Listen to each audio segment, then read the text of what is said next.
game is just played. Come after me! I'm a man! I'm 40! Can't wait! Let's go!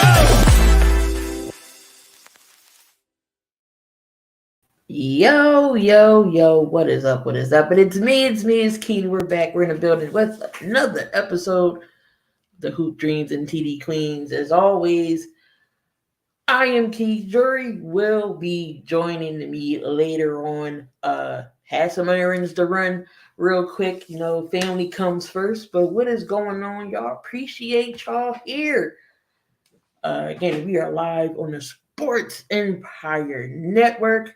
And also, we will be on the Roku Network at 7 p.m. over there at Northeast Streaming Production Sports.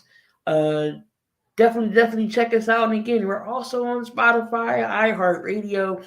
So look out for the audio version. Daniel Berry, what is going on? Appreciate you as always stopping by. But I know we don't really talk about baseball here, but I got to talk about the breaking news that happened not too long ago. Shohei Ohtani is not moving states of California. He will be staying in LA, not with the Los Angeles Angels, but he goes over to the NL, to the Dodgers, and signs a 10-year deal, $700 million, $70 million a year, $70 million a year for Shohei Ohtani, becoming the highest paid MLB player right now. That is crazy. You're paying all this money for a DH who's not even going to be pitching this year. It's crazy. That means the Dodgers went all in on this. They still have a good talented roster. Pitching-wise, we'll see. But Shohei's not going to be pitching at all next season. He won't pitch till 2025. Two-way deal. I think paying that much money is a little crazy in my opinion. Did the Dodgers reach? I think they did. Now, if the Dodgers don't win, at least three World Series in that 10-year span, this was a waste of money. Waste of money. Yes, is Shohei a great player? Absolutely. Absolutely. I am not taking the talent away from this man, but $700 million is a stretch for me. That's a lot of money, y'all. I don't know how y'all feel. That is a lot of money. I hope it pans out in the long run and gets the Dodgers to the postseason. They get to the postseason, but they get kicked out in the first round. They don't even make it past the second year two. They got kicked out the first round. They couldn't even make it to the divisionals. Exactly. Ohtani is the best player in baseball with no doubt. I think it's an overpay. I really do think it's an overpay. We was hearing all this stuff where he's going to go. Made me think about Kawhi Leonard, where he he had the world on edge trying to figure out where he's going to go. But he decides to stay in LA. Just go to the National League side, switch stadium, switch colors. He is now going to be in the blue instead of the red. I just don't know what to say. It's just crazy amount of money. How baseball has crazy amount of money. No cap. He's definitely setting the bar high now for these guys. So Soto just went to the Yankees. We don't know what his deal was for. Those numbers didn't come out yet either. But I am sure those numbers is high. Key, you would have to deal with them now. I mean, everybody plays everybody. National League, the National League, American League, everybody sees at least each other once. But yeah, we always see the Dodgers, and yeah, we gotta see him too. So it's just crazy. Just crazy. I just can't believe the contract. I'm just in awe right now of the contract. But you guys, if y'all are tuning in, Jury will be here a little later on the show. I am holding it down until she gets back. But the show still goes on. And again, make sure y'all tune in to again everything here on the Sports Empire Network. Make sure you subscribe and like to the channel if y'all have not. Just sharing things out here in a minute. We're going to get down to the nitty gritty of things again. We have a great show for y'all today. I just had to throw this out here because it was breaking news, and yes, it's sports related. I know we don't really go depth in the MLB, but I just felt like this was something I had to get off my chest and talk about. Shohei Ohtani's big old deal. Again, crushing the MLB when it comes to numbers and contracts. It's just crazy. But let's get on down here to things, the nitty gritty of things here. What's going on, Robert? Appreciate you for tuning in. Yeah, so it's crazy. It's all right. So let's get down to the nitty gritty of things here, y'all. We do have some basketball on tonight. We got the in-tournament play.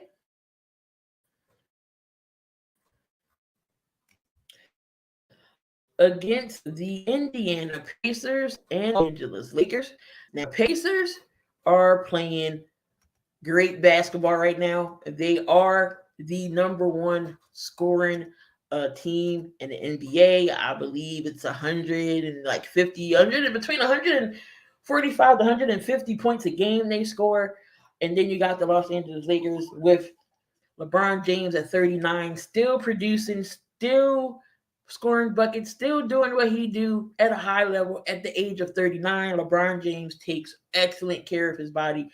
And the youngsters should be a little bit ashamed here. The game before that when the Lakers played Zion looks out of shape, overweight. They've been telling this man to lose weight for years. I just don't understand. The summer he was working out, he looked ripped, and now he comes in, he's overweight. It reminds me of the Charles Barkley situation. He was overweight, but he got the weight taken care of, and Charles Barkley was a dominant player in that era. LeBron James takes excellent care of his body. AD should take notes. You can't keep having a roller coaster year with AD. AD in one game will be 30 and 15, and the next game he's 10 and 7. Like, come on, AD, I just don't get it. But tonight, Tyrese Haliburton and the Pacers will take on the Lakers in the in-season finals. This should be fun. Indy is definitely a fun bunch to watch. Who would have thought that the Pacers would playing this well? I mean, they had a good draft. Tyrese Haliburton. I know the Kings are kicking themselves in the tail right now with this contract that they had, and trading him away to the Pacers. Are the Kings kicking themselves? But Tyrese Haliburton is playing lights out. Previewing this game, again, Tyrese Haliburton is going to be a star. Definitely can see him as an all-star this year. Again, they're on Indiana is faces LA on a 3-game winning streak. They're 12-8. They're 5th in the Eastern Conference. Lakers also is 5th in the Western Conference. 14-9. Again, the big game is tonight. Now the Pacers are 5-3 in road games, and they are the top team in the Eastern Conference with 59.7 points. And that's per game, led in the paint by Tyrese Haliburton, averaging 8.7. Now the Lakers, 10.2 made 3-pointers per game of this season, the same game point average that the Pacers are giving up. Now the Pacers do average 16.4 more points per game than the Lakers allow their opponents to score, which is 112. Dante, what's going on? Damian says Haliburton for MVP. Definitely could put him in there as a front runner. Possibly in the conversation. Now, Anthony Davis, he is averaging 13 points, 12.6 rebounds, 3.1 assists. 2.8 blocks per game, and LeBron James is averaging 2.3 3-pointers over the last 10 games for LA. Haliburton also is 26.9 points per game in scoring, getting 4 rebounds per game. Can't forget about his supporting cast and Buddy Hield. He's averaging over 2.5 3-pointers over the last 10 games for Indiana. Again, the last 10 games, the Lakers are 7-3, and they're averaging 114.1 points per game, 46 rebounds, 27 assists, 7 steals, and 4.5 blocks per game, while shooting 48% from the field, and their opponents have averaged at least 108 points per game, which isn't bad. Definitely isn't bad for the Lakers. Pacers, now they're 6-4, averaging 130.8 points, 38 rebounds, 29 assists, 8.3 steals, 6.8 blocks per game, while shooting 51% from the field. That's at least half, which isn't bad. Tupac World, what's going on? Appreciate you. Their opponents, they averaged about 126 points as well. Got some injuries for this game. Jared Vanderbilt is day-to-day, and Gabe Vincent is out with a knee. Of course, LeBron is day-to-day with a calf. Ainsley Davis is day-by-day with a adductor injury. But I believe AD and LeBron will play this game, and I think Jared Vanderbilt will be available as well.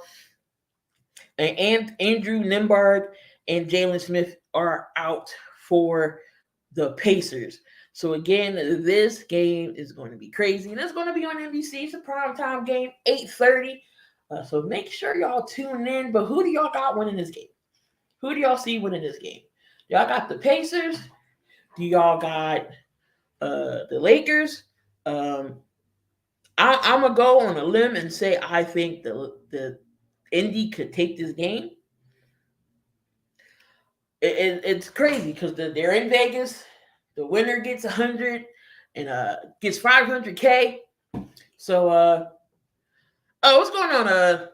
No problem. So get an extra incentive. D-Lo already said he'll go on a vacation, take his family and friends. Why not? Hold on, y'all. Just gotta text my son for a minute, tell him to bring some packages in the house. But I can definitely see Indy winning this game. Upset, but I feel like this is going to be a great game either way. Some way, somehow, the NBA wants the Lakers and LeBron to be in some type of championship. There's already memes already breaking down the Lakers. Oh, this is LeBron's championship. Oh, this is his half. His 4.5 championships. But it's crazy. But it should be a great matchup for tonight. Of course, y'all, it is not a show if we're not talking about the one James Harden and again Daryl Morey. Now, it did come out that James Harden said on an interview that Daryl Morey did promise him the max. I'm so glad Daryl Morey did not pull that trigger.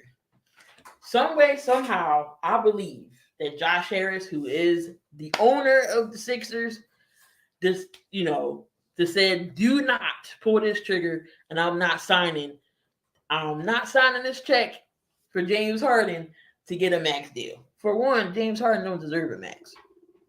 Does he deserve to get paid? Of course. I'm not saying that you can't get your money, but a max deal definitely is not it. He took a pay cut last year so Morey can bring in players to help out the Sixers. Okay, you bring in the old behind PJ Tucker, $33 million for 3 years. That contract was crazy. You get it, bring in a Daniel House. Okay, nothing spectacular. Okay, a bench player. You get to the second round, and Harden has 2 games. I'm not blaming it all on Harden. Embiid had some work. You got to hold Embiid accountable too. But he had 2 games in the playoffs. 2 games. Where was you on game 6 and 7, James? Where was you at? Nowhere to be found. Harden does this in the playoffs. He disappears in the playoffs.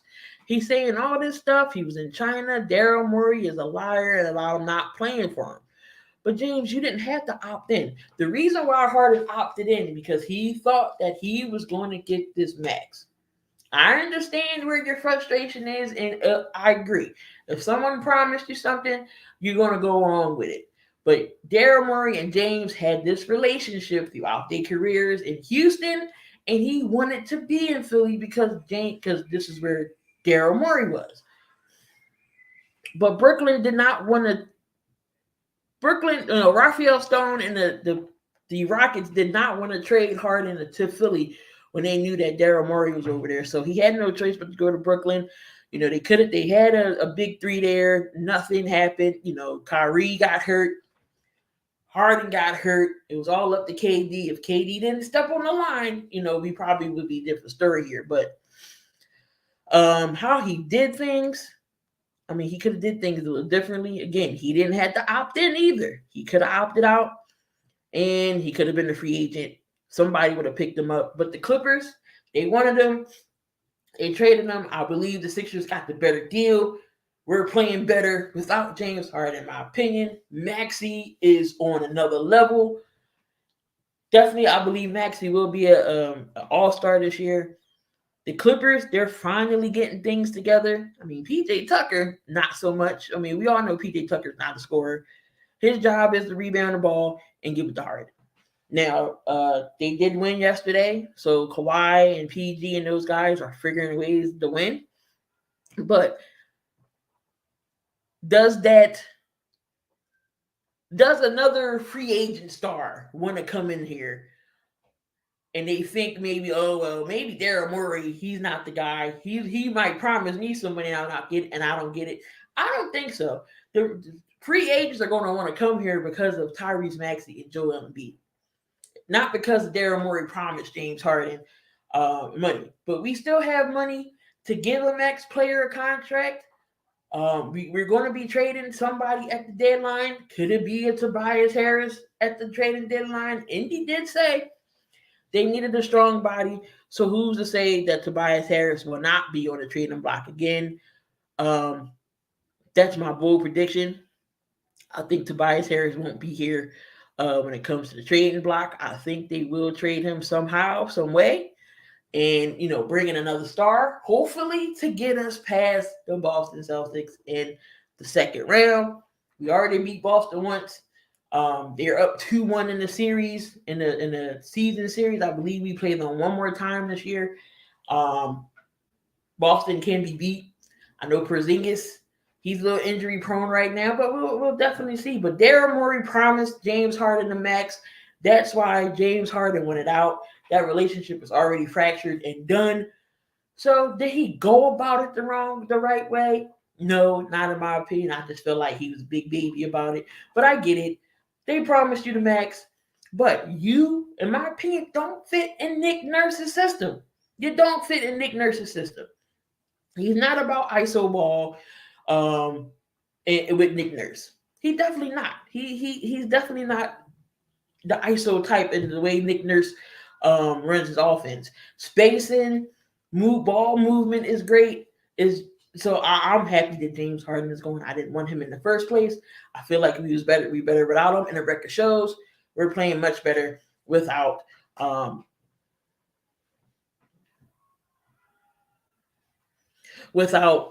James Harden. But Tobias for DeMar and Levine, I don't know, Damian, about Lamar and Levine, but y'all on the 4-game winning streak right now with the Bulls. So you're doing something right. I think Levine is hurt right now, isn't he? I think Levine is hurt. But we're going to talk about Levine. Good segue. Speaking of Levine, Zach Levine. I swear I had a picture here. Zach Levine, of course, we all know that the Chicago Bulls want to blow things up. Is DeRozan going to get traded? Zach Levine, is he going to be traded? I believe at the trading deadline, they will trade Zach Levine, but it looks like no suitors want a Zach Levine, except for one team, and that is the Detroit Pistons. The Detroit Pistons actually want to trade for Levine, and Here we go. We got Jury is here. What's going on, Jury? What's going on? I'm all right. How about yourself? And I can't complain. Just You know, I not getting did go over the in-tournament finals for tonight. We got Haliburton and the Lakers. Who do you think win that game? I want my Lakers to win it because I want it. I'm gonna say Lakers. I'm gonna be Homer here, but I wouldn't be surprised if Indiana kind of did what young athletic teams usually do to the Lakers, which is showboat. And what's going on, Kyle? And I did go over a little bit James Harden and the Daryl Morey situation. How Daryl Morey promised him the max, and did he go it about right? Any final thoughts about that? I'm tired of it. I'm tired of it. James, let it go. You are a Clipper. And Daryl, practice better business practices and quit being unethical. I definitely agree. Yep. All right, so Zach Levine. I did hear that the Pistons could be thinking about Zach Levine. The Pistons right now, I believe, on a 19-game losing streak. Y'all heard me, y'all. 19-game losing streak. I don't know what's going on with Monty Williams over there. I know they got a bunch of young talent. I don't know if he just don't know what to do their roster, how to put it together right now. Do they need a veteran player? I definitely agree that the Pistons do need some type of veteran over there, the leadership. I know Jalen Duren is out right now. That was he's a young center for them. Do you think a good fit would be Zach Levine in Detroit? No. I mean, for veteran presence, yes. But Detroit has always had this issue with developing players, and it kind of shows their place as like this trash franchise. But does Zach Levine make all of their problems go away magically? No. The problem is you have all this talent. You've had a whole bunch of high draft picks because you've stunk for so long. And you haven't even developed them to a quarter of what they could have been. So it's like, until how they develop their players changes, I don't know if it's front office wise or if it's the coaches that they're bringing in. I don't know if it's just a general organization, but as long as they continue to not develop these players, Detroit is going to always have these issues. Zach Levine is just like a Band-Aid on top of the bigger problem. Detroit started off 2-0, and then after that, it's been a wrap. After that, can't finish games. It's crazy. They always get the high draft picks, but it never works out. And they got one of the Thompson twins. They're 2-20 right now. 19-game losing streak, and I believe it's funny because I think the Sixers actually had the record for the losing streak at one point back in the day when they were bad. But 2-18, 2-20. That's. I thought Memphis started off rough. And Cade Cunningham is actually, the leading scorer with 22 points per game. And also, Pistons. I got a bone to pick with y'all. How are you going to ask for first round or a first round pick for Bojan Bogdanovic, who is 35? Are y'all smoking? They at the bottom of the bottle with that one. Bottom of the bottle. Because I'm like, who is going to pay that for that? You're not trading away one of your top stars. You're trying to trade away Bogdan, a 35-year-old who doesn't do much but loaf around on the court and do cardio. Who is falling for that? You're not going to hoodwink anybody with that. You can't even dress him up as a princess and get somebody to fall for that. Like, you're not. No. Detroit tried it. Nobody's going to be on the phone for that deal. Maybe you can get him in a trading deadline. Waive him, cut him, something, but nobody's going to give you a first round for a 35-year-old Bogdanovic. That was just crazy when I seen that. I don't know what's going on with Detroit's GM, or I don't know if it was an April Fool's joke. In December, I don't know, but ain't nobody falling for that. Nobody's picking up the phone to budge for that. They're smoking some serious drugs. And in the words of Mr. Mackey from South Park, drugs is bad, okay? So he said, Damian said the Nets would accept it. The Nets wouldn't accept that trash. Josiah, I think, is a lot smarter than what They not accepting that. That is whoever the pure GM is. craziness. I couldn't believe it. So I don't know. Do they get rid of Monty Williams? I know it. If I'm Monty, I wouldn't even took the Detroit job. In my opinion. Hopefully he's not one and done this year, but 2-20. I don't know. I just don't know. They're gonna play some spoilers for some folks, but they're looking bad right now. Oh yeah. My Warriors stink like like garbage truck juice this year. Not like the Pistons. Not like the Pistons. Not like the Pistons. Anybody but the Pistons. Jaron Durham, he's leading the rebounds. Not like Memphis either. The team, they're going to be, even when Ja comes back. It's not much saving they can do. He can do. Mm-hmm. It's Washington 3-18, Detroit 2-20, and then you got the Spurs 3-18. Those are your bottom of the barrel teams. Portland 6-15, Memphis 6-15. Utah 7-15, but they don't. At least they don't have, they're not bad, but they're down there. Charlotte, Chicago's 9-14, Toronto's 9-14, but they are all better than Detroit. They are all better than Detroit. Yes, the Pistons or the Panthers of the NBA. Pretty much, I agree with that. I definitely agree with that. Last thing in NBA before we switch over to NFL, and that's where all the nitty gritty topics are at that we're gonna go in on. I thought this was funny.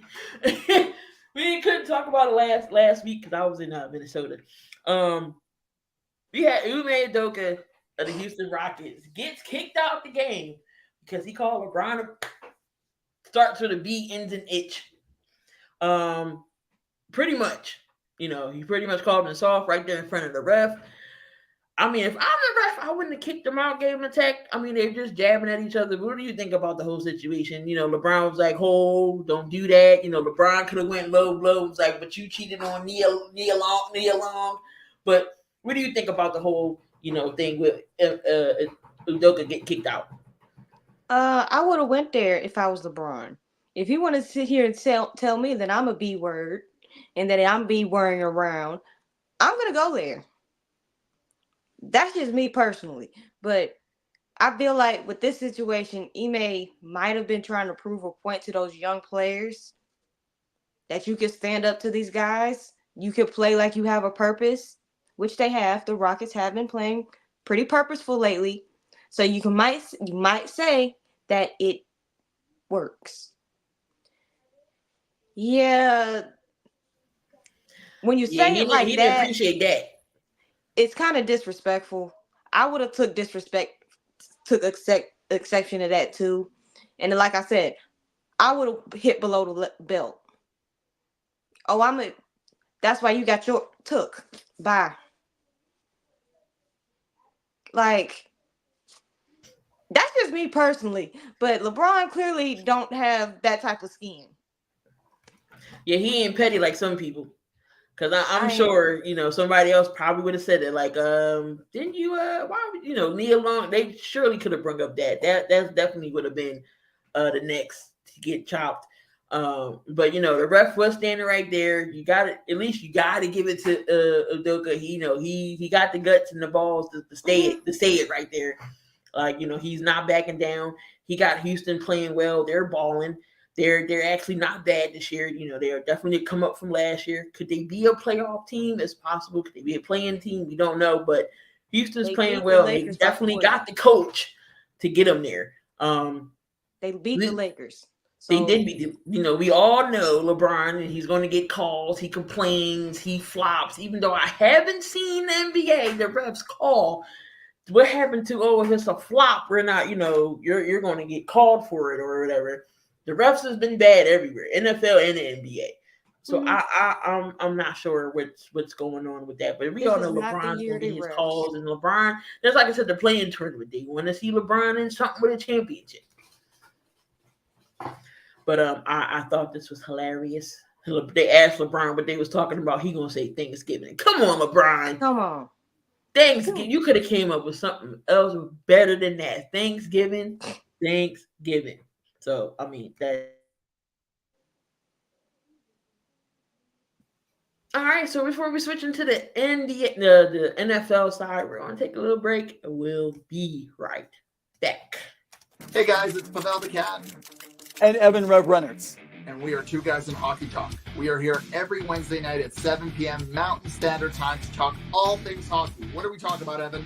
We talk KHL, AHL, ECHL, every HL hockey league you can think about, prospects, juniors, even the professional women's hockey league.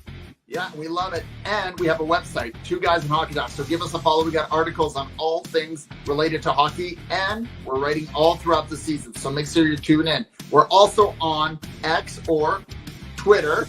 You can find me at hockey_2, and you can follow me at RevanEv. Or you can also go to twoguysandhockeytalk.com to follow everything. We love hearing from you guys, so make sure you tune in, comment, like, give us a follow on our Facebook and YouTube page. We love hearing from you guys, and it's a blast talking all things hockey. Right, Evan? Hey, man, it is. So, as we say every show, in the meantime and in between time, keep your sticks on the ice. Cheers. Cheers. All right, that was the Two Guys in Hockey Talk, talking everything hockey. I had a pleasure and a ball to be on their show last Wednesday. We was talking some hockey. So make sure y'all tune in every Wednesday night right here on the Sports Empire Network. I just like to fight. At 9 p.m. So it was definitely fun being on the hockey show. But we're gonna tune into some NFL. We got some spicy topics for the NFL for y'all. Oh man. We got Mike Tomlin in the Pittsburgh Steelers, and then we also got Mike Vrabel of the Tennessee Titans. But these fans want them gone. They want them fired. Jerry, talk about the Titans, because you're Titans. You hearing the fans want Vrabel gone. What's up with that? Hi, what's side? But Titans fans apparently want Vrabel gone because Vrabel is the problem of our offensive line being horrible. Vrabel's the issue of some of my secondary having a insignificant hamstring issue. Vrabel is the issue when it comes to picking the players. Apparently, it is like, let me get my thoughts together. Because with Titans fans, they're very impatient. Like, they don't realize that this is the first year of a new GM head coach combo. Clearly, it's going to take time. It's Vrabel's fault for everything. It's Vrabel's fault that the ball don't get snapped correctly and it's too high. It's Vrabel's fault that the offensive line collapses in 0.5 seconds. Like, it's with the amount of misses that John Robinson, the previous general manager, did in the draft, and that dumb, stupid, no good AJ Brown trade that definitely set us back years. That he killed this team, and it's not Vrabel's fault that that the team is bad. Like, the pieces that has went and got Peter Skoronski. He's a very good offensive lineman. Aziz Al-Shaair could be in the Pro Bowl this year. We have solid pieces. We're trying to fix this team, but it's not a one-year process. And Titans fans are definitely impatient, and they don't see it. another argument on their side, I do agree with he can be a little outdated, but at the same time, give him time to get the pieces enough to modernize the offense. Right now, the only problem with my team is that the offense is not very good. So it's like, yeah, one was Malik Willis, which is a J-Rob pick, and then the second was Will Levis. So that tells you a lot. But as far as Tomlin is concerned, there's a lot of dysfunction going on in Pittsburgh. And usually we don't hear of Pittsburgh being a dysfunctional franchise, especially with Tomlin. He usually is good at keeping it hush-hush. But the fact that they were winning games and still was having dysfunction, like you have Deontay Johnson, whatever his last name is. Johnson. Okay, make sure I'm right. Quitting on a play and then saying, I didn't see the football. You didn't see it because you didn't block, you idiot. Like, come on. That Right. pathetic excuse. And then you have your offense is just horrible, even after Kenny Pickett. With Kenny Pickett, wasn't no good. After Matt Canada, you got some improvement. It still ain't no good. So you have upset receivers. You don't know what you're doing. Your defense is bound to get got at times. So it's like there's dysfunction, but they figure out the way to win games. I don't know if you put this all on Tomlin, but how many people can you get rid of? With him, I see it. With Mike Tomlin, I mean, yeah, I get it. Pittsburgh he's never had a losing season. Again, everybody has their down year. Since he's been there, okay, 2 Super Bowls, they haven't gotten back there, but they're always in the playoffs. They just can't get over the hump. Right now, I feel like they don't know how to use their players, especially when George Pickens. That dude is a stud. Pickens is a stud. And y'all not using him right is absolutely beyond me. Jalen Warren is actually playing better than Najee Harris, but y'all still got Harris in the starting lineup. TJ Watt, he's concussed right now. Their defense is still legit. I don't know how the hell they lost to the Patriots.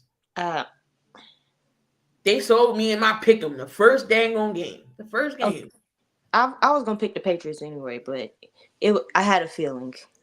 And then you had Trubisky. I was like, okay, we got a game now. 3-point game. All y'all had to do, y'all went for the home run hit. Just take first base. 2 yards. That was all hilarious. Y'all had to get 2 yards. You went for the home run hit. We're not used to you doing clown stuff like this. This is something that I think the Chargers would do. They just figured out a way to lose. Like, what? Come on. I was so irked. I'm like, now you want to pass it to Pickens? No. You got 2 yards. You could have did a screen because they wasn't going to let you run it. Trubisky could have ran 2 yards. A screen would have worked. You go for the home run hit when you just needed first base. You just needed a single, RBI to come in this game. Lord, Damian says Vrabel gets at least 2 years to fix it. I agree. If he can't fix it within the 2 years, then you fire him. Tomlin should definitely get fired. Yeah, it's cool that he has a winning streak. I still don't think they're going to fire Tomlin. Now, Vrabel, okay. I can see that. If nothing He'll don't have change, another job. Then you boot him. But the way that Pittsburgh values coaches and coach to a team means everything when it comes to players drafted, and Tomlin has been that. So I don't see so one losing season, they're not going to boot Tomlin. Do y'all give him hell about it? Okay, y'all can talk about him. Is he getting soft or is he stale? Maybe you can say that, but just straight up booting him, that's not how the Steelers work. Yeah. Let Mike Tomlin get fired tomorrow. He's going to have a job Monday morning. He will not be off the market if Mike Tomlin gets fired. Tomlin not getting fired. Steelers don't operate like that. Exactly. But the streak is meaningless because Steelers not doing anything in the playoffs with that streak. I understand your point, Damien. I get it, but it's just that's not how the Steelers work. The Steelers will not fire a winning head coach without absolute. It has to be borderline criminal. You had Bill Cowher was the longest reigning before Tomlin. He won a championship, and then Tomlin won. Was it one or two? I think Tomlin won one Super Bowls. He won, but still, Pittsburgh always has a winning record. Their defense is always legit. Offensively, they just need to get back to winning games. I don't think Kenny Pickett, in my opinion, is the answer.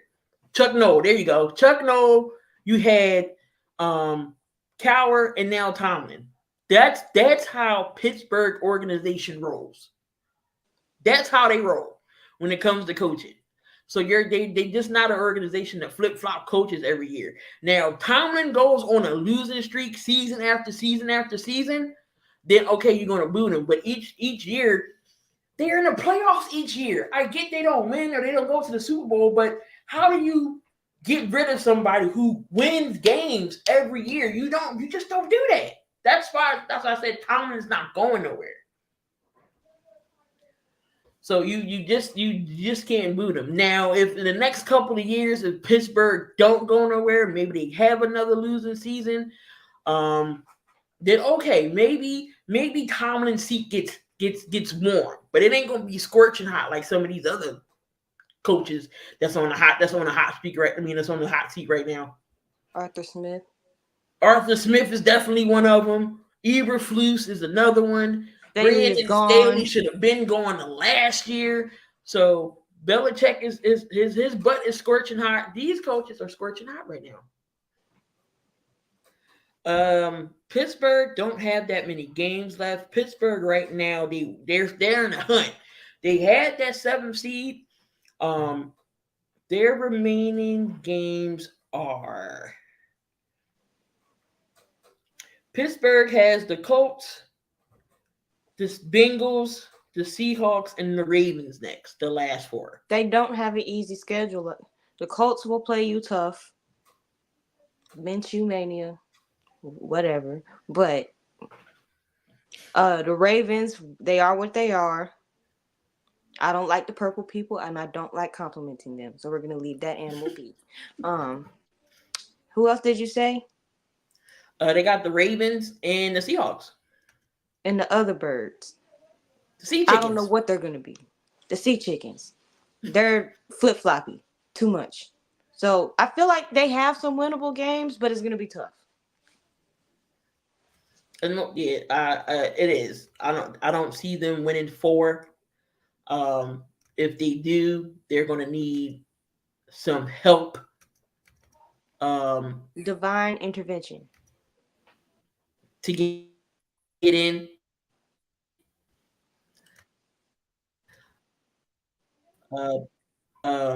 We're just going to get right into that since, you brought it up. Since I brought it up, as soon as I find the damn picture. Here we go. But right now, the playoff picture is interesting right now. We got over there in the AFC, the Miami Dolphins are the number 1 seed right now. Surprising. So it is Miami, Baltimore, KC, Jacksonville. T-Law is a possibility that he plays. Which is questionable, which is shocking to me. How is he questionable with that high ankle sprain? Baltimore, I wouldn't even risk it. Go ahead. I wouldn't even risk it with Trevor. I'm like, So winning seasons is more important than winning in the playoffs and in championships. They get to the playoffs every year is what I'm saying. I get it. You're not going to fire a head coach who gets to the playoffs every year, regardless if that's the goal, to get to the playoffs and get to the championship. Regardless if they lose or not. Each year they get there is what I'm saying. So you're not just going to get rid of somebody who gets to the playoffs every single year. They're not going to get rid of Tom. They're just not going to get rid of him. Kansas City is third, their 3rd seed, winning. They're the division leader right now in the West, and then you got Jacksonville is 4th, and then you got Cleveland still in the hunt. Cincinnati, you got Indy, Houston moves up into that 7th spot, and in the hunt, you still got Pittsburgh, Denver, Cincinnati, and Buffalo at 6-6. I don't like that. There's 3 teams from my division that are either in the playoffs or in the hunt, and not now one of them is mine. Good Lord. Y'all That's just a 4-8 slap right in now. the face. But who do you think gets that 7th and final seed? Do you think Houston loses it, or will Pittsburgh or Denver, or maybe Cincinnati comes up, maybe Buffalo? Who do you think gets that 7th seed? I'm not giving Cincinnati much of a chance. Well, Jake Browning is pretty decent from one game. In one game. I need to see more. But I'm thinking Houston, how they look with CJ Stroud, they could hold on to that. But I wouldn't be surprised if Pittsburgh, how being Pittsburgh is, found a way to steal that spot. But I'll take Houston keeping that spot. I would like to see Houston keep that spot. Texans are nice. It's funny how we talked about Denver. Denver is 2nd place in the division. Yeah. Right now. And Denver is another team that could take that spot too. Cincinnati 6-6, Houston 7-5, Indy 7-5. That AFC South is heating up. Definitely heating Without up. my team in it. I don't even Pittsburgh's want to go to QB playoffs. I mean, I still don't think Kenny Pickett's their answer for Pittsburgh. But that is your AFC playoff side. Now we got the NFC. It's still heating up in the NFC. Eagles are number 1 seed right now at 10-2. You got San Fran winning the West. They're number 2 seed at 9-3. Detroit is winning the North at 9-3. Then you got Atlanta. Again, the South division. The NFC South is poop too, is weak. But Atlanta, 6-6 record. There are number 4. And you got Dallas 5 at 9-3. Minnesota, 6-6. They're the 6th seed, and Green Bay is 6-6 also, the 7th seed. You got Seattle, the Rams, Tampa Bay, and even New Orleans in the hunt right now. But 6th and 7th seed definitely could change. Minnesota is 6-6 right now. Minnesota has the Raiders, the Bengals, the Lions, Packers, and then Lions again. That's their remaining schedule. Interesting. Minnesota's definitely going to be interesting to watch. And Josh Dobbs will be starting, and they get their receiver back. Justin Jefferson comes back. Mm-hmm. Green Bay, they have the Giants, Tampa, the Panthers, the Vikings, and then they got the Bears remaining. They got a soft schedule. Like, good. They play all the cupcakes at the end. They're pretty set up to make a nice playoff push if they can win and stop being inconsistent. Eagles going all the way. I'm not saying we going all the way yet. I'm not even. We gotta get past Dallas first. Yeah, Green Bay has a Sherman schedule. Lord, the Rams, the Ravens, the Commanders, the Saints, the Giants, 49ers. I don't see the Rams. I don't see them making that push. The Rams to get in. That's just my opinion. The Rams might sneak in if Minnesota doesn't do well. Oh yeah, because at this point it'll also be contingent on other people doing other stuff. Atlanta, 6-6 right now. They got the Falcons, the Panthers, the Colts, the Bears, the Saints. And the Saints are still in the hunt as well at 5-7.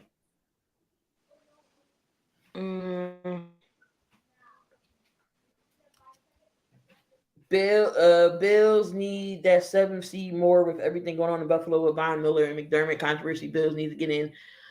We're going to talk about Von Miller, but the Bills The Bills are sitting at number 11th right now. They're not They even got in the it. Chiefs, the Cowboys, the Chargers, the Patriots, and then the Dolphins left. It sounds like a whole bunch of no.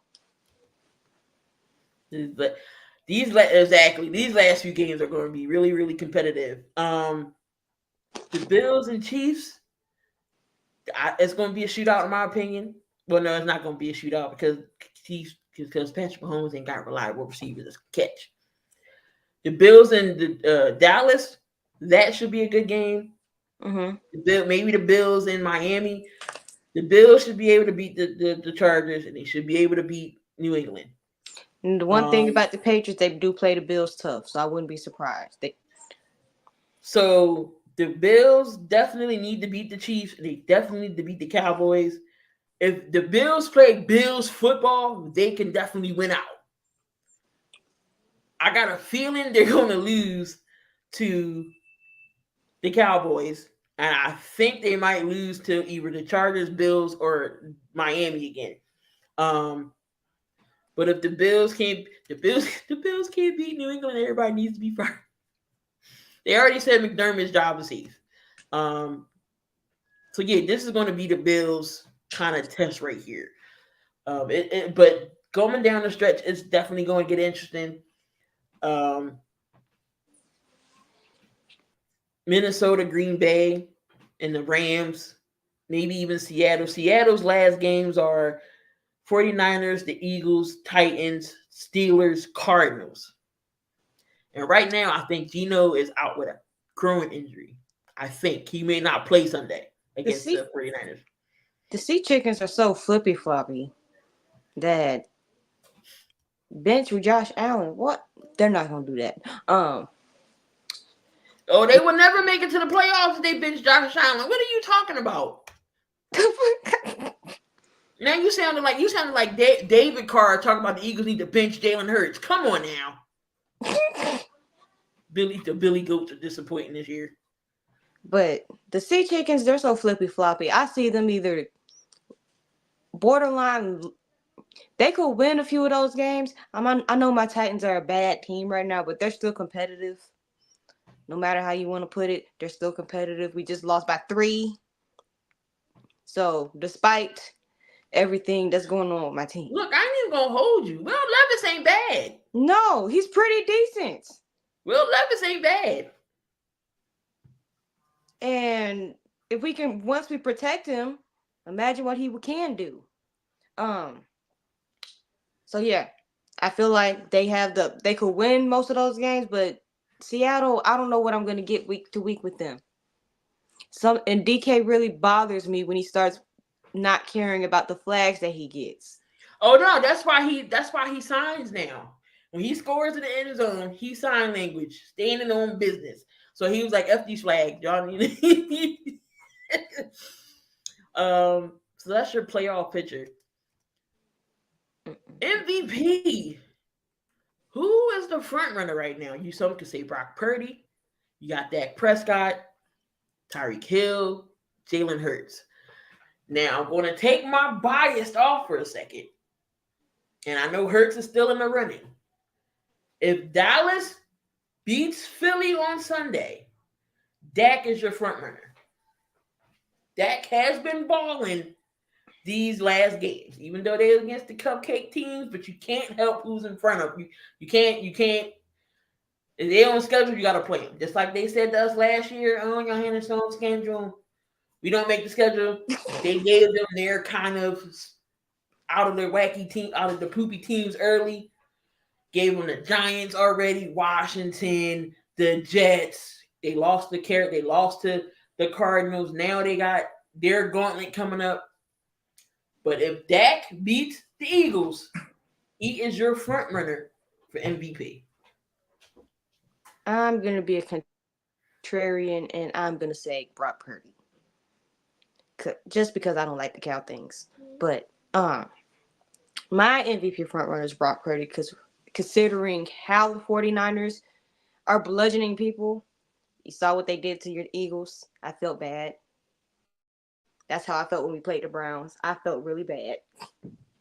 But I know Dak has been balling. And I do agree. If they should win versus Philly, if I think that because this is a really big game, that the lights are going to be on very bright and some stupid is going to happen to Dallas and they lose like they always do.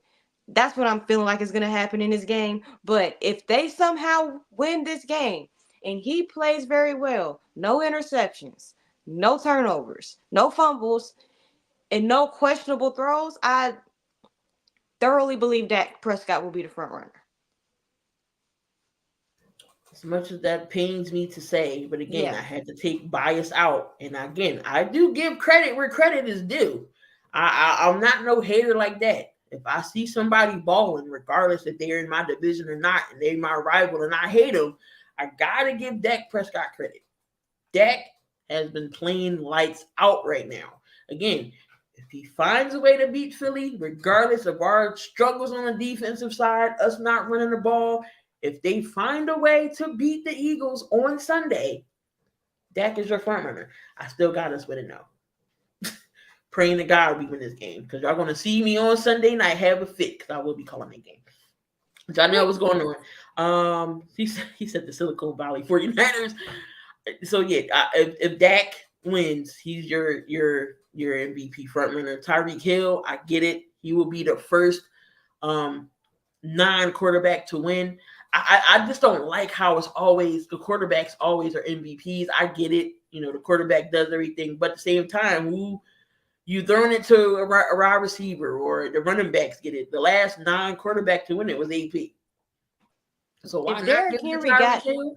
ran for 2,000 yards and didn't get an MVP vote, I feel like that was the year when he ran for 2,000 yards that he should have got MVP. He did. He got Offensive Player of the Year. He didn't get MVP. Oh, he didn't? Who got MVP that year? Was it Patrick or something like that? Purdy is I was nothing without mad. CMC, Debo, and Kittle. We saw that when Debo and him, he got injured that one game. Trent Williams was also out, so he was getting hit more during those 3 games. And for the 49ers to say we showed Dallas the blueprint on a do hurts, no Bosa, no Nick Bosa, because you was getting your ASS handled by Lane Johnson. Nick Bosa, don't start your stuff because Lane Johnson was in your butt all game. All game. I stand by Purdy, but he doesn't deserve MVP. CMC does. But he's not going to get it. He doesn't have a chance. The MVP, it's going to be crazy. Just like the Heisman is tonight, which comes on 8 o'clock, by the way. Make sure y'all watch that to see who wins Heisman. Is it going to be Bo Nix? Is it going to be Penix Jr.? Marvin Harrison Jr. or Jaden Daniels? Even though I'm going to pick Jaden Daniels, but he's not going to win. But anyway, that was my little segue into college football. Where are we at? Mike Evans. Everybody called me crazy and looked at me with 99 heads when I said that Mike Evans is still going to put up 1,000 yards. Oh, he's not. He's always done it. Baker Mayfield at his QB. Mike Evans, 10th straight season with 1,000 yards. And look at the quarterbacks he didn't have. Mike Evans posted 10 straight seasons with 1,000 yards, 1,000 plus receiving yards, catching passes from 7 different quarterbacks. Jameis, Tom Brady, Baker Mayfield, Ryan Fitzpatrick, Josh McCown, Mike Glennon, and Blaine Gabbert. 10 straight seasons with 1,000 yards with 7 different quarterbacks. Where do you put Mike Evans? He's definitely top 15. Borderline top 10.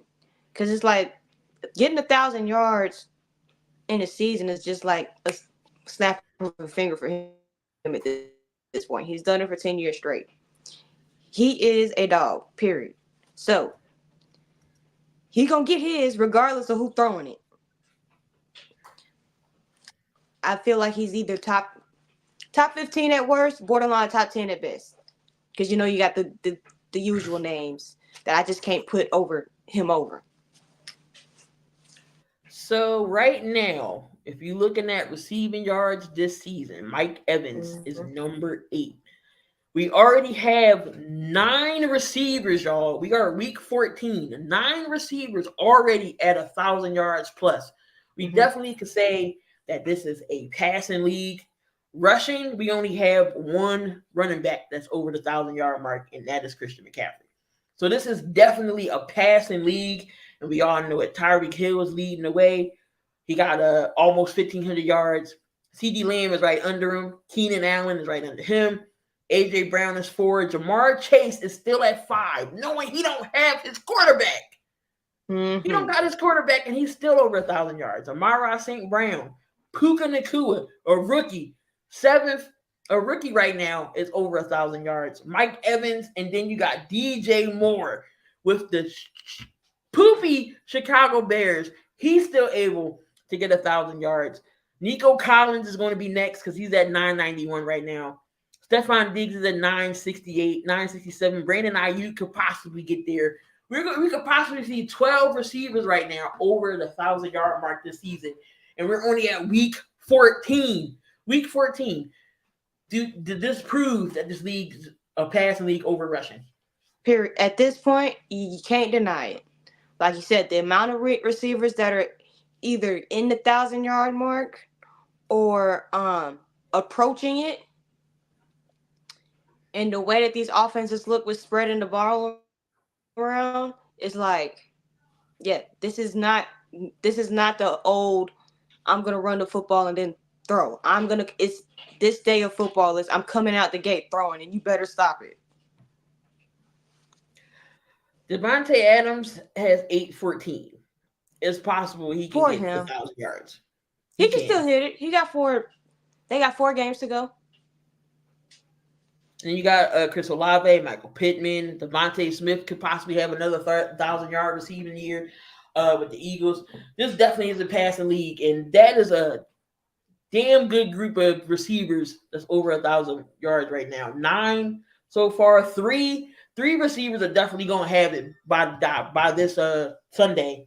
Will be over the 1,000-yard mark. Nico Collins, Stephon Diggs, and Brandon Ayuk definitely is going to get there to get to 1,000.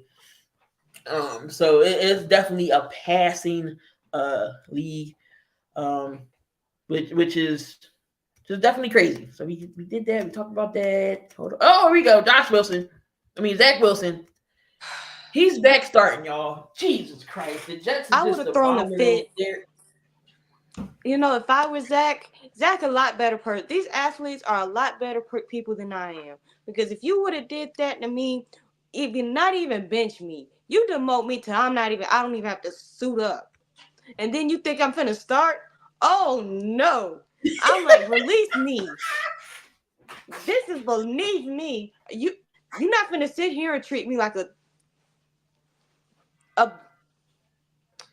piece of trash, like a piece of paper. I need it one day, the next day I'm gonna throw it in the trash. You're not finna do that. We're not doing that. So he getting treated like leftovers. Exactly. That don't nobody want. And it's like, I feel bad for him because I still believe that he's talented. He can play smart football. He's not in the best situation being in New York. And like I said, I refuse to play if I'm Zach. But, money talks. Money talks.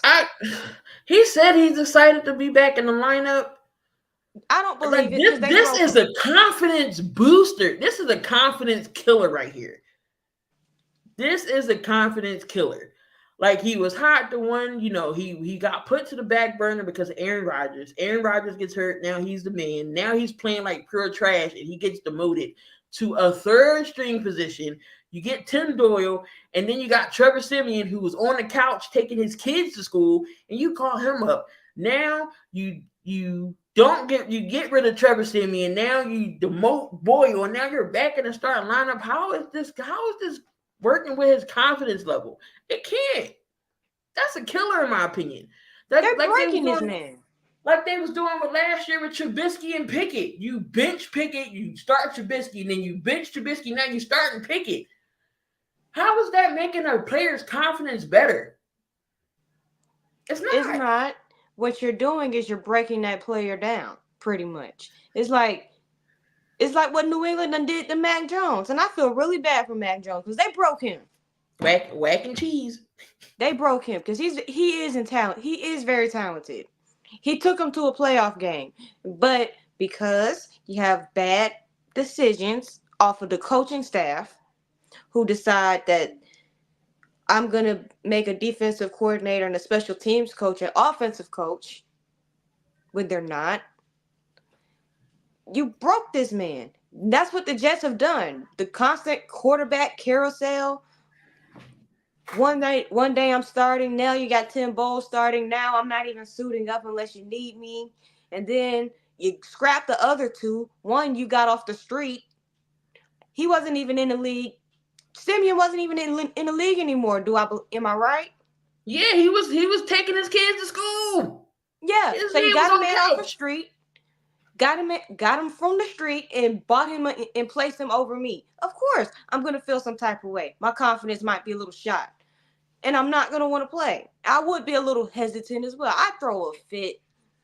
I'm like, y'all gotta get rid of me. Like you said, Zach Wilson better than you. Better. Like I don't know if I would like I don't even want to play no more. Like y'all just not going to But it is what it is.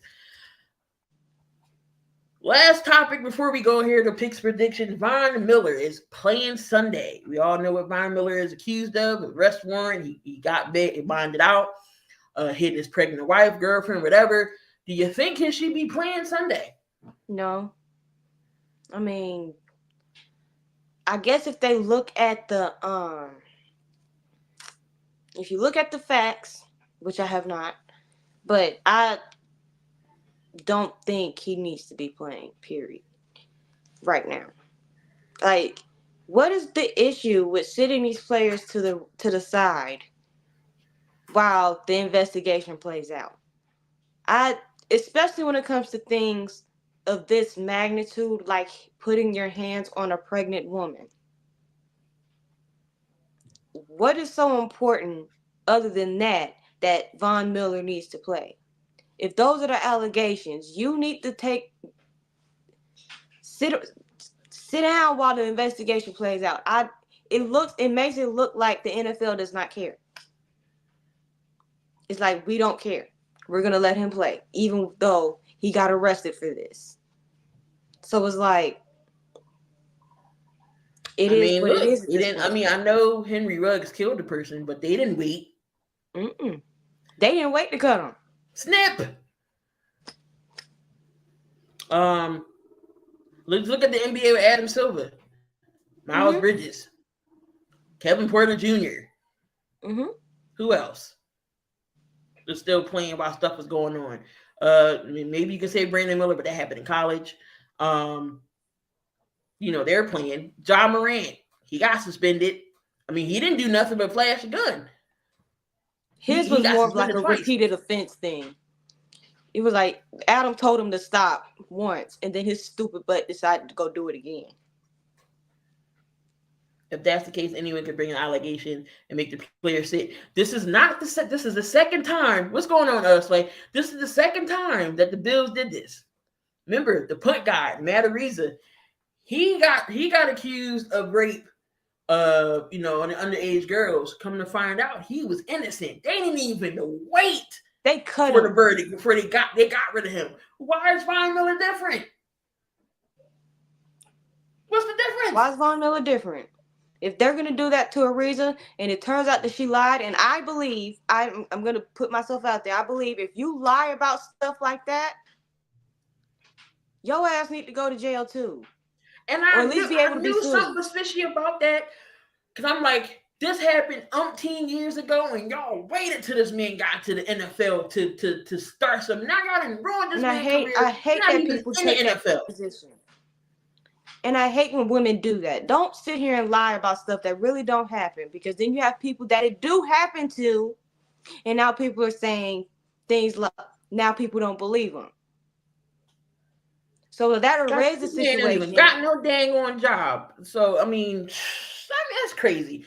But sometimes the man's side will never be heard. I mean, but we don't know the facts. It's the last time this happened, his girlfriend lied or whoever. I hope it's like the same chick he with. I think it But is. I don't know. When they lie, it diminishes the credibility of the real victim's facts. But I don't know the situation. Von Miller, he went to jail for it. He has a warrant out. We don't know. But as it stands, he will be playing tomorrow's game. Tomorrow. But all right, y'all. We got one more break before we go into the picks and predictions. The rest of week 14. We have a little break, but we will be back. And this is Chris from Coffee and Sports, the morning show over on Sports Empire Network. And this is Mo. Catch us on Northeast Streaming Sports Production, Monday through Thursday, 9 to 10 a.m. We hope to see you there. And this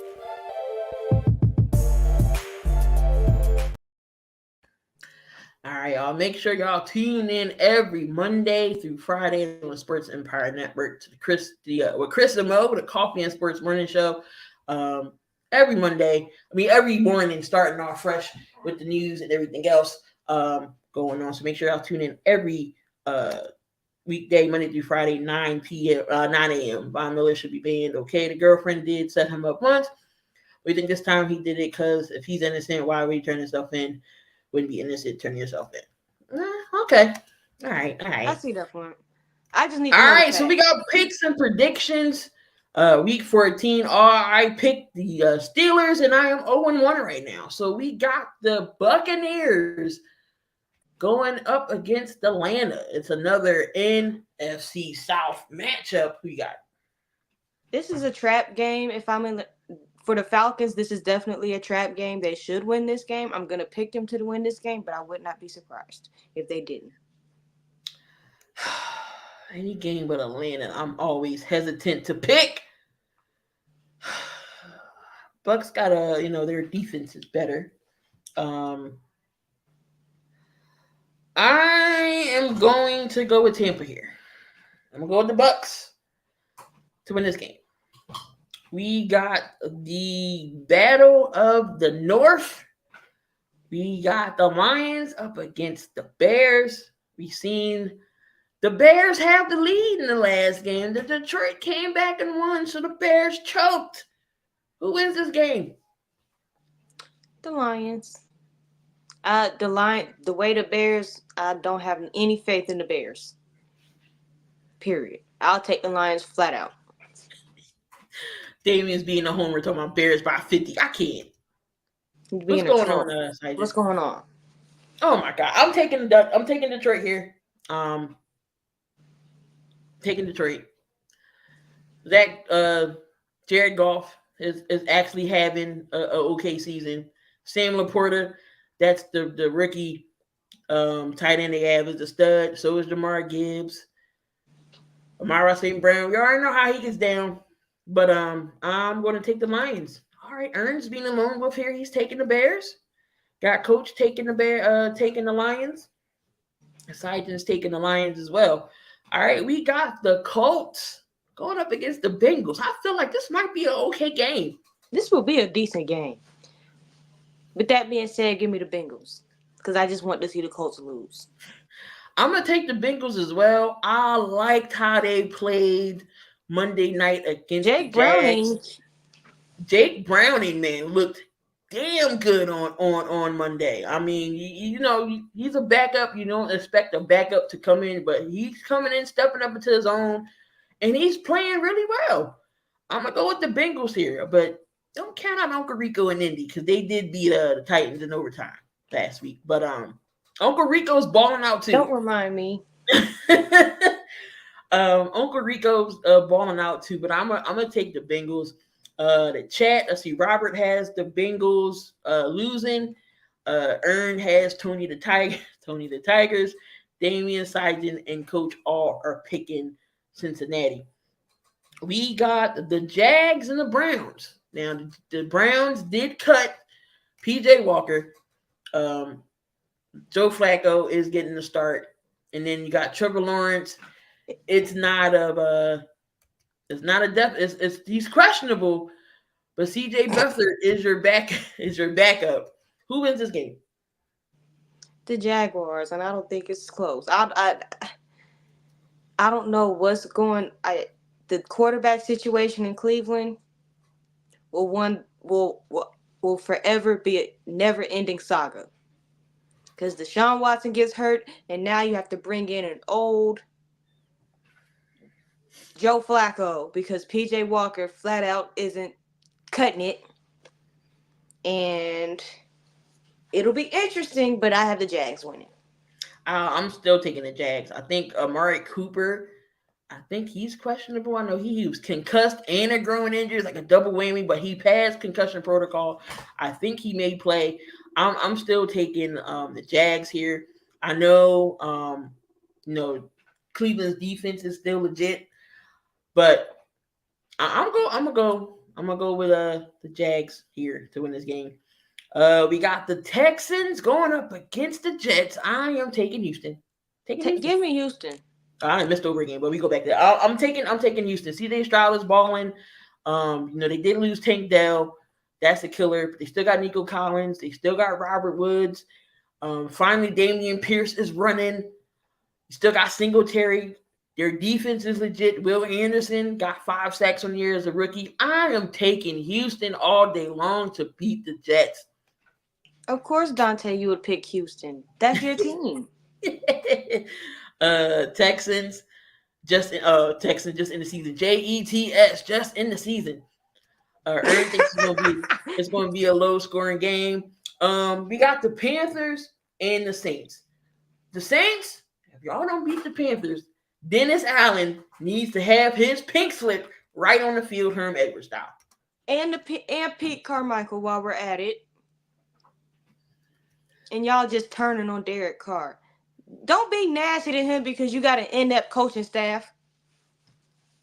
Again, let me find out Derek Carr goes to somewhere where he wasn't wanted. Raider Nation rushed him out, and now y'all gonna rush Derek Carr out of New Orleans. Like y'all didn't I'm not giving him a chance. Saints over the Panthers. Damien has an upset. Okay. I got Carr and the boys. I got the Saints here again. If they lose to the Panthers, they need to fire Dennis Allen on the field. Michael Thomas and Jameis are the cancers. Jameis isn't a bad backup. He knows now he's a backup role. He's not a starter in this league anymore. Michael Thomas, just get rid of Michael Thomas. Just get rid of Michael Thomas. Get rid of him. Let's get rid of him. We got LA going up against. We got the Chargers going up against the Ravens.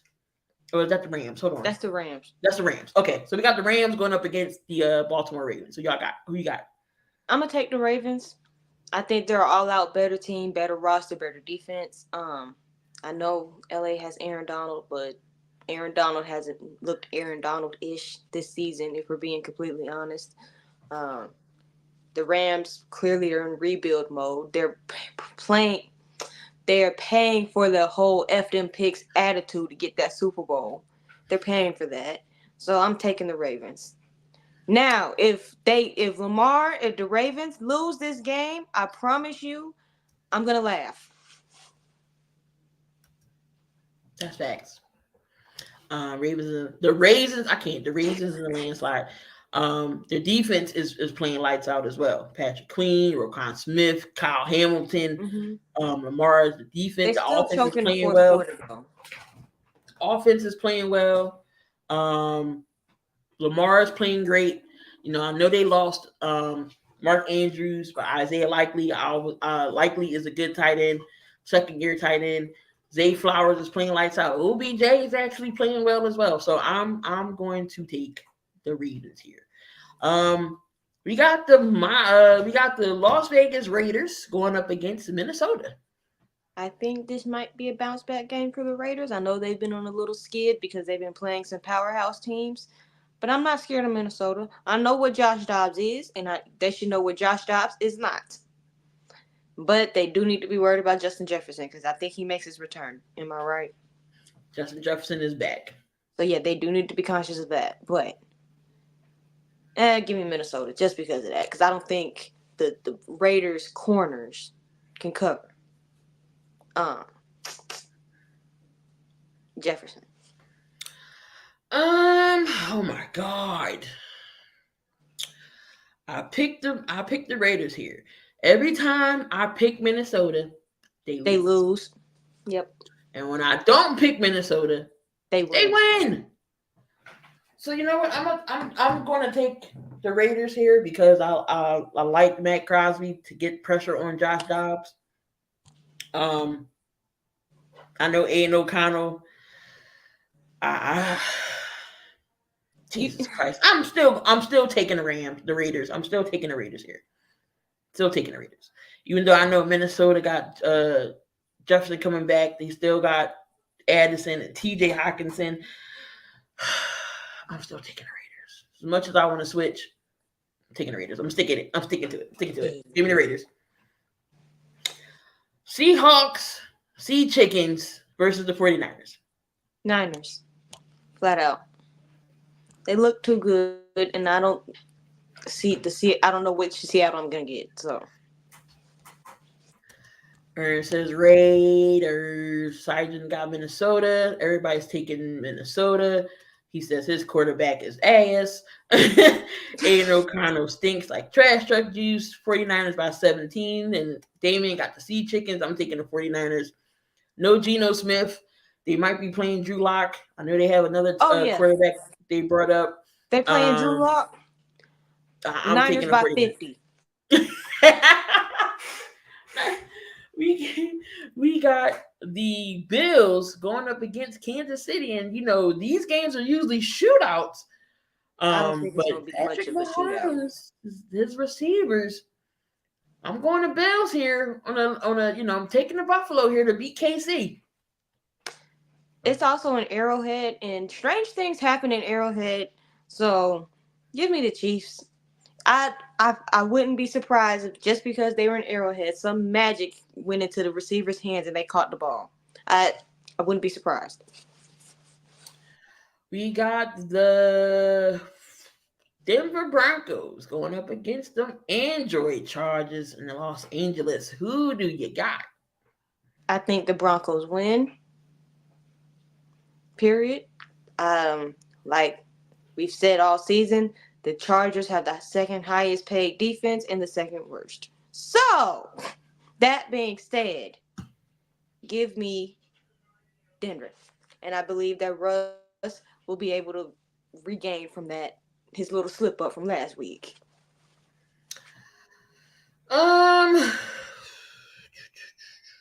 Denver's defense is also playing pretty well. Give me the Chargers. God, help us all. Give me the Chargers. I know Kellen Moore. That's why I'm picking Denver's, because I want Staley to get fired. Broncos country, let's ride. I'm gonna pick the Chargers. Herbert, that offense is talented, in my opinion. The Chargers' offense is talented. Eckler, I don't know what they're doing with Eckler. Is it going to be a switch? We're going to see Joshua Kelly. Keenan Allen is still a stud. I still think they don't know how to. I still don't know why they're not using Quentin Johnston. He's a big target. But I like Khalil Mack. Khalil Mack said last year he almost retired after the Chargers lost that game in Jacksonville. And he's playing lights out. I'm gonna go to Chargers here. But if they lose, Brandon Staley again needs to have his job Herm Edwards style on the field. On the tarmac. Here is your pink slip, sir. Even though this is yellow. Here is your pink slip. Don't even go on a plane. Don't go on a plane. Sunday night game. Got the Eagles going up against the boys in Jerry World. Who are you taking? Because I know the power of a jinx, Dallas. It is December. You know, Stephen A. always says, just wait, y'all. Just wait. Because Dallas falls. They're an accident waiting to happen. Like I said, I feel like this is the perfect environment, setting up to be the perfect environment, being that it's on Sunday Night Football. It's a pretty big game as far as like playoff picture and stuff goes. I'm thinking, and the lights are bright. And what does Dallas and Dak do when the lights are the brightest? Choke. It's setting up for that. But to further jinx them, I'm going to pick them. I'm going Eagles here as well. 2 Monday night games. I don't know why we got 2 Monday night games, but okay, we got the Titans in Miami. Why would they do this? I don't want to watch that, and I'm the Titans fan here. Keep it competitive to those people in Nashville, please. You two-tone blue people. My Titans, let's keep this competitive. Let's not be stupid. Miami. I'm also going Miami. And then we also got Green Bay and those Giants. Jordan, I should have brought my cheese head up here. I'm going Green Bay to beat the Giants. Yeah, give me the Packers. All right, so Damian says, why should Brandon Staley get fired? He sucks at play calling, but the Chargers are never in the bottom of the division. They are been in the playoffs. It's not his fault. Brandon Staley, there's no way. He's a defensive head coach with the second highest paid defense. That's also the second worst. He should have been gone for 27-0. And I am going to be mad when Miami smokes my team because, of course, that's my team. I don't want to see them get showboated. Whatever, but still, Brandon Staley is inept. And he has the nerve and the audacity. I can't believe he told a reporter how to do his job. You don't have to ask that question again, being all snippy and sassy. He only asked that because he doesn't do his job very well. Just like Rex Ryan said, he need to be a coach on Division 3. I died. He said he need to be on the D3 level. And then when he said, my wife could do that. There's no way, Brandon Staley. They almost lost to Minnesota. Because what did they do in the playoffs with Staley? Nothing. Staley stopped running the ball with Austin Eckler in the playoffs against the Jags. That's why they lost. They were up 27-0. All they had to do was turn around and hand the ball off and do a few kneel downs, and they would have won. Brandon Staley decided to go for it on 4th and something in his own territory. That gave Minnesota the ball on like their 10. What coach does that? Oh, it's analytics. F them analytics. It's being smart. Sense. You do not go for it on 4th and something, and if turnover on downs, and it's the other, and you're going to be on the other team's 10-yard line. Common sense. But yeah, I this is going to be Brandon Staley's last year. I feel it, because there's no way the Chargers are talented in my opinion. Justin Herbert's not a bad QB. They just paid him. But he has his moments too. He's had his moments this season where he hasn't looked very Herbert-ish. Right. But there you have it, guys. Another show is in the books. Again, I appreciate everybody who came on through. Again, we will be on the Roku TV side. If y'all have not yet subscribed to the Northeast Streaming sports platform on Roku TV, make sure you do. The show will be on at 7. If y'all didn't catch it here, you can catch it again. Also, we got the live version, the audio version on Spotify, iHeartRadio, Apple Podcasts, whatever you find your podcast will be on. Make sure y'all tune in to Jury Sports Stories as well. She does an excellent job on her channel. If y'all had not subscribed, make sure you do. And come on back here Monday morning on the Sports Empire Network. Again, the Coffee and Sports Morning Show starts your day bright and early at 9 a.m. Jordy, anything you got to say before we go on out of here? No, but please go subscribe. You know, I got more episodes and stuff. I got a whole lot of content planned, like holiday content, maybe a few rants if my Titans decide really not to show up in Miami, whatever. But, you know, new episode coming out soon, and that's all I pretty much got. All right, guys. Again, another one in the books. We'll see you next week. Same time, same place, same channel. We're going to get out of here. Enjoy the rest of y'all evening. I mean, mean, you can see right now, without LeBron, Lakers are struggling. Let me tell you about a team I hate, all right? I know the Dallas Cowboys fan is here, so I had to make sure he knew how much I hate this team. I'm ready. I've often said that the people who run baseball, they try very hard to ruin it.